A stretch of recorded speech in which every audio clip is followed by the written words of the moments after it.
এগুলো কি মা? এখানে কি রেডি করছো তুমি? এই যে আবার এখানে চিকেন রেডি করছি। চিকেনের পকোড়া খাবে বিথু বলছে। তো বাড়িতে ফ্রিজে কয়েকটাই চিকেন ছিল, বেশি ছিল না আজকে। হ্যাঁ। এর আগে রান্না করে খাওয়া হয়েছে, কয়েকটাই চিকেন বেঁচেছে, তো ভাবছি যে ওটা দিয়ে করে দিই। যে একটুখানি পেঁয়াজ কেটেছি আর ওই যে যেটা বেসন গুলেছিলাম ওই বেসনের মধ্যে করে নেবো। আচ্ছা করো।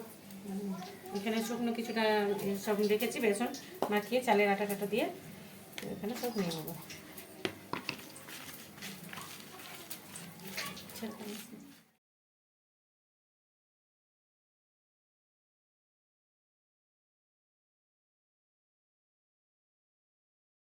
কি দিয়ে কি করছো?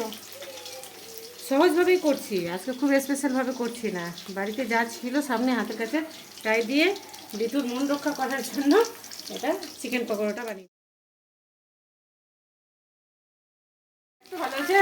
হ্যাঁ খুব সুন্দর হয়েছে, কালারটাও খুব সুন্দর এসেছে। তাহলে তুলে নিয়ে এবার। হ্যাঁ তুলে নাও।